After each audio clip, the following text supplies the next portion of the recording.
Hi friends, welcome to my channel. Mylavaram Janasena నాయకులకి జన సైనికులకి నమస్కారం. జన సైనికులారా, మీరు ఒకటి ఆలోచించాలి.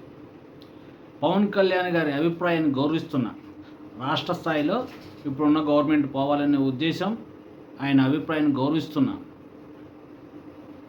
ఒక రాక్షస పాలన పోవాలి, మంచి పరిపాలన రావాలనే ఉద్దేశంతో ఆయన తీసుకున్న నిర్ణయాన్ని గౌరవిస్తూ ఆయన అడుగుజాల్లోనే జనసేన పార్టీలో నడవాలని నడుస్తున్నాను కూడా.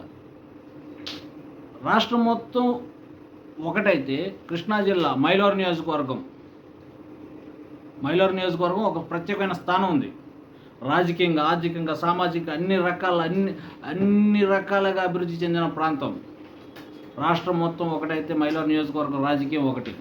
ఇప్పుడు కూడా చూస్తున్నారు, మైలవరం నియోజకవర్గంలో తెలుగుదేశంలో సీటు కోసం ఎంతమంది పోటీ పడుతున్నారు. స్థానిక ప్రజెంట్ ఉన్న ఎమ్మెల్యే, అంతకుముందు ఉన్న మినిస్టర్, వీళ్ళిద్దరు ఎంత పోటీ పడుతున్నారు. రాష్ట్ర స్థాయిలో ఎంత కాంట్రవర్సీ అవుతుందో ఆ విషయం అనేది అందరికీ తెలుసు.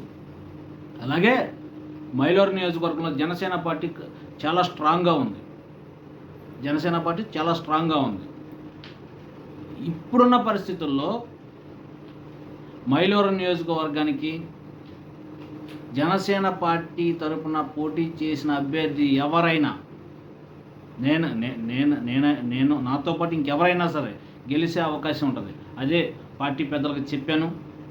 మైలవరం నియోజకవర్గం ఇస్తే బాగుంటుందని, జనసేనకి ఇస్తే బాగుంటుందని చెప్పాను. మరి వాళ్ళు ఏం ఆలోచిస్తున్నారో నాకైతే తెలియదు. కానీ ఉన్న పరిస్థితులను బట్టి ఏంటంటే తెలుగుదేశానికి టికెట్ ఇవ్వాలనే ఉద్దేశం డిసైడ్ అయిపోయారు. అక్కడ తెలుగుదేశంలో ఇద్దరు బడా నాయకులు పోటీ పడుతున్నారు. నాకంటే నాకు అని ప్రజలు మళ్ళా మోసం చేయాలనుకుంటున్నారు. కానీ మైలవరం నియోజకవర్గ ప్రజలు వాళ్ళని రిసీవ్ చేసుకుంటానికి సిద్ధంగా లేరు. ఎందుకంటే మైలవరం నియోజకవర్గంలో వైసీపీ అభ్యర్థిగా ఒక అతన్ని ప్రకటించడంతోనే వైసీపీ అక్కడ ఓటమిని అంగీకరించింది. వైసీపీ పోటీలో లేదు. అలాంటి పరిస్థితుల్లో జనసేన పార్టీలో ఉన్న నేను ఉట్టిగా తెలుగుదేశానికి అప్పచెప్పే ఆలోచన లేదు.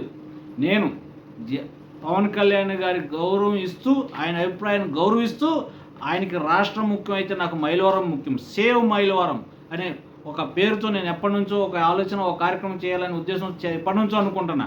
కానీ పార్టీలో ఉన్న పరిస్థితులను బట్టి కొంత అది పబ్లిక్లోకి కార్యాచరణ చేయలేకపోయా. ఇప్పుడు మంచి తరుణం, ఎన్నికల తరుణంలో జనసేన పార్టీ గెలిచే అవకాశం ఉంది. ఉన్న తెలుగుదేశానికి ఆ సీటు కట్టబెట్టాలనే ఉద్దేశం మన పార్టీలో పెద్దలకి ఉంది. తెలుగుదేశం వాళ్ళు కూడా మాకని చెప్పి వాళ్ళు పోటీ పడుతున్నారు. దాన్ని నేను వ్యతిరేకిస్తున్నా. పవన్ కళ్యాణ్ గారిని అభిమానిస్తూనే నేను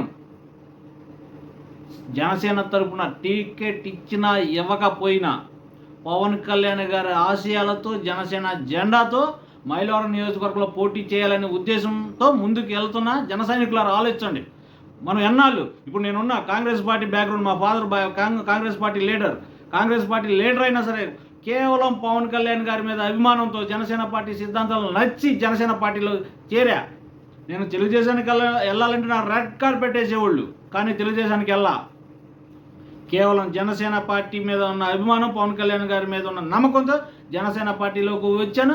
కానీ ఎన్నికల తరుణంలో మళ్ళీ జనసేన పార్టీలో ఉండి తెలుగుదేశాన్ని గెలిపించే పరిస్థితి నాకు లేదు. నేను గెలుస్తా. పవన్ కళ్యాణ్ అభిమానులారా, జనసేన పార్టీ నాయకులారా, జన సైనికులారా, రంగా అభిమానులారా ఆలోచించండి. మనం తెలుగుదేశానికి ఓటేస్తామా? ఓటేసే పరిస్థితి మన మైలవరం నియోజకవర్గంలో ఉందా? రంగా అభిమానులు చాలామంది ఉన్నారు మైలవరం నియోజకవర్గంలో. అధికంగా ఓట్లు ఉన్న వర్గం రంగా అభిమానులారా, మీరు ఆలోచించండి. పవన్ కళ్యాణ్ గారు చెప్పారు పాలన మారాలి, ఎస్, రాష్ట్రంలో మారాలి. కానీ మైలవరం నియోజకవర్గంలో తెలుగుదేశానికి రంగా అభిమానులు వేసే పరిస్థితి ఉందా? నాకు తెలిసి లేదనుకుంటున్నా. అలాగే నేను తెలుగుదేశానికి బ్లైండ్గా గెలిచే సీట్ని అప్పచెప్పే పరిస్థితుల్లో లేదు. నేను పోటీ చేస్తున్నా, పవన్ కళ్యాణ్ గారు అభిప్రాయాన్ని గౌరవిస్తున్నా స్టేట్ వైడ్గా. కానీ మైలవరంలో మాత్రం జనసేన జెండా ఎగరాలి. ఆ ఎగిరే విధానం నేను ఆ బాధ్యత నేను తీసుకుంటున్నా. నేను ముందుకెళ్తున్నా. పవన్ కళ్యాణ్ గారితో రామాంజనేయ యుద్ధం శ్రీరాముడు ఆంజనేయుడు ఎలా యుద్ధం చేసుకున్నారు ప్రేమపూర్వకంగా, రామాంజనేయ యుద్ధం చేస్తున్నా.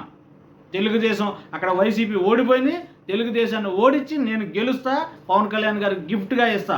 జై జనసేన, జై జై జనసేన.